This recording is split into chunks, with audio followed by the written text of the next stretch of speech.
The Patriots' search for the head of football operations continues, but no one wants a damn interview, apparently. Now, I believe Eliot Wolf's going to get the gig, and maybe that's why this is happening. But another one, Bengals senior personnel executive Trey Brown declines the Patriots interview request.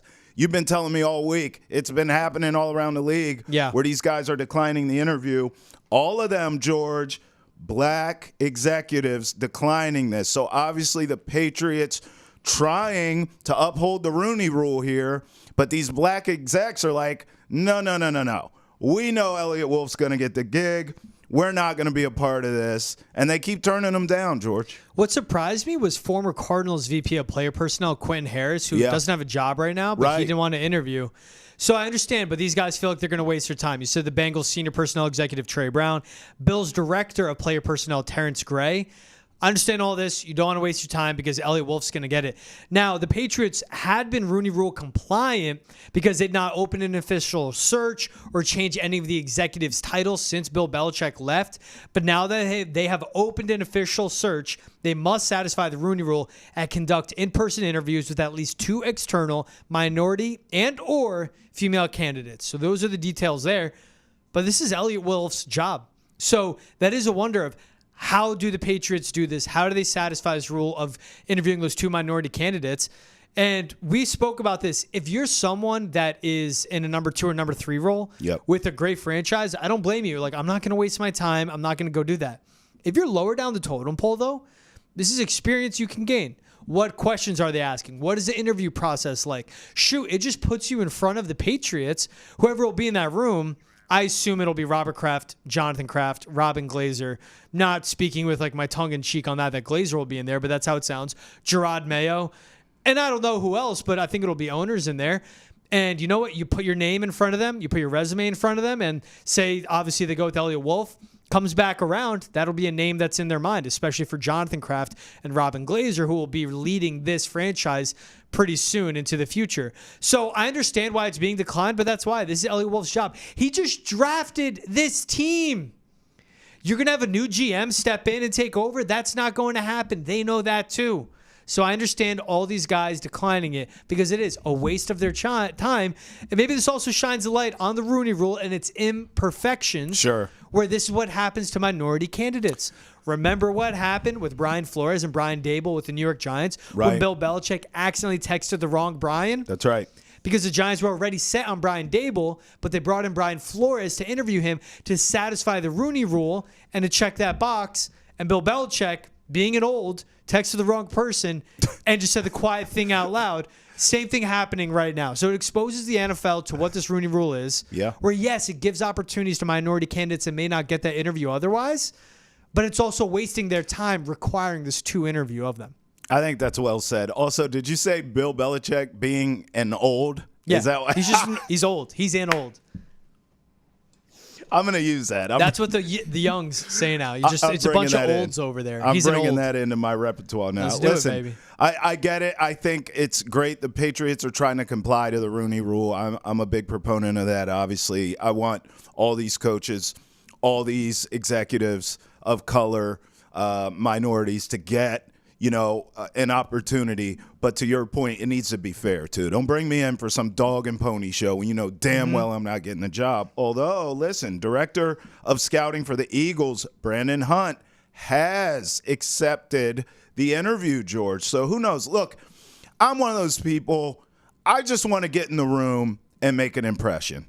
I mean, I've gone on interviews. I didn't get the job. I didn't necessarily walk into them knowing I wouldn't. I knew that it was a long shot for a couple of them.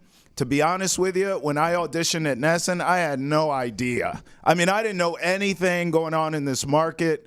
I didn't know anything. Mm-hmm. But I took the audition, and here I am. So, you know what I mean? Like, if you had told me 10 years ago I'd be in Boston covering sports, I'd have been like, you're crazy. There's no way.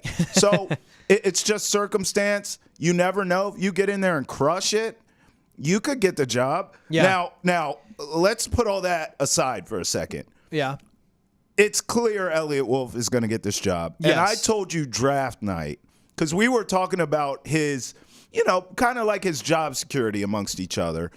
And you said, look, he doesn't really have job security now. This is an important draft. Yeah. And I said, you know what he needs for job security? Just take Drake May at 3. Get a quarterback. I'm not saying the rest of the draft doesn't matter. And we've talked about grades and all that nonsense. That's not where I'm going here. I'm going with that 3rd pick overall, George.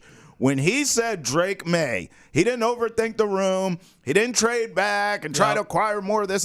No. Give me Drake May. Not taking J.J. McCarthy, right? Not taking a Michael Penix or something like that.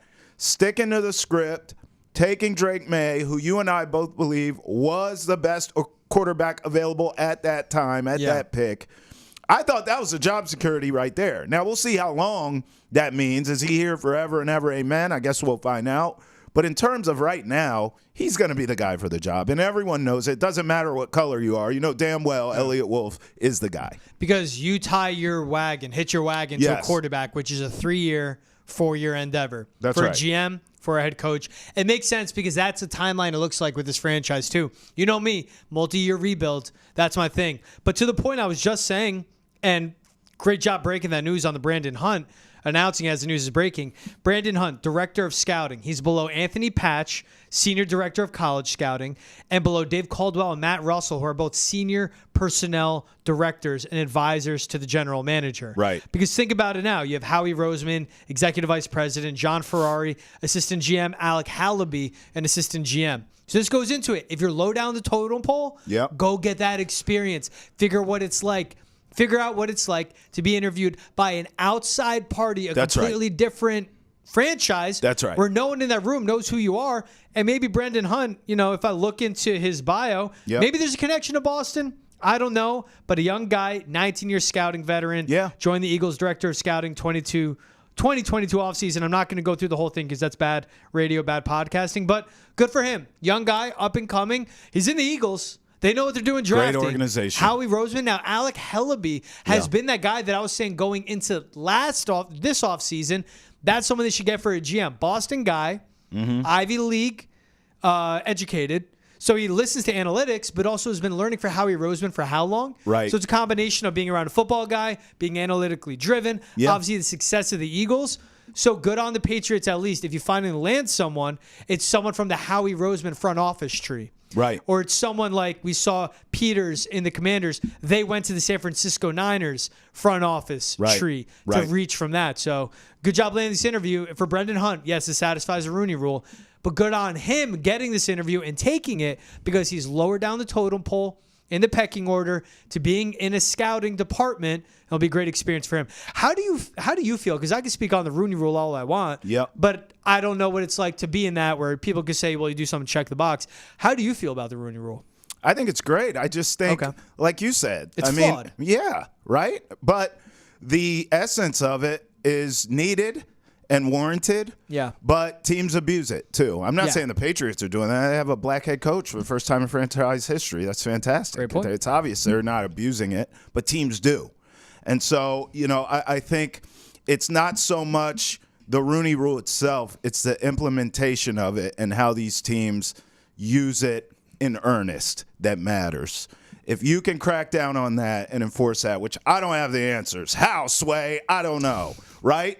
But if you can enforce that, then you'll really see the change that everyone's trying to make here. But good on him for taking the interview, and good on the Patriots for trying to do it. But we end with this. Eliot Wolf's going to get the job. Yes. The end. And we all know it.